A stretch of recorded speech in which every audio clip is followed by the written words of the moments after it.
Well, we come to the second video in 2 Chronicles, and this one's titled Building a Mighty Team. And it comes from 1 Chronicles chapter 12 verse 2 and also chapter 18 verses 14 to 17.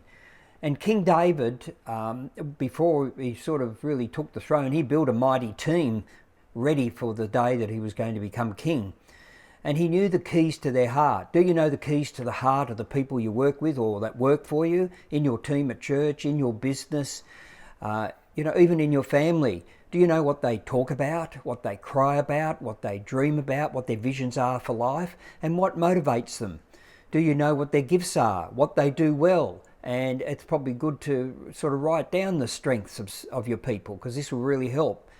And then, and this may sound strange, what are their next steps in your business, in your church, for their life? And I've found in advertising and in Gloria Jean's coffees that when I've got to know people and what they like, what they're dreaming about, it's easy to sit with them and say, I believe your next step after what you're doing now will be managing this department or starting a branch, or you could become a franchisee if they were working for us in Gloria Jean's, and because you knew what they was motivating them, what they were interested in, and what step fits with their next stage or their maturity at where they are at this stage. You don't want to promote them too early, but people aren't always necessarily ready, but they're close to it, and it's time to launch them. And King David himself, he didn't ask anything of his people and those that came to join him. He set the example, and the followers knew it could be done. Let me give you a great example. Going back in 1 Samuel 17, which we would have touched on, you'll remember that David killed a giant, Goliath.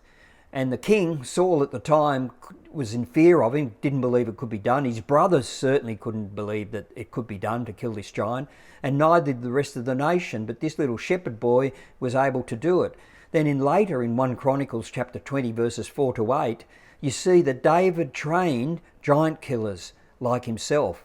In fact, his nephew and his followers killed a number of giants. Now, prior to this, no one believed they could do it. But once they saw David, this little shepherd boy, do it, just the example of that, people said, giants can be killed. Now, as a leader, if you're solving problems, as a pastor, if you're solving problems, people are going to see, number one, they can be done. And secondly, you solve problems and people are going to want to follow you and be part of you and support you. It can be done, and David showed it could be done and then did it.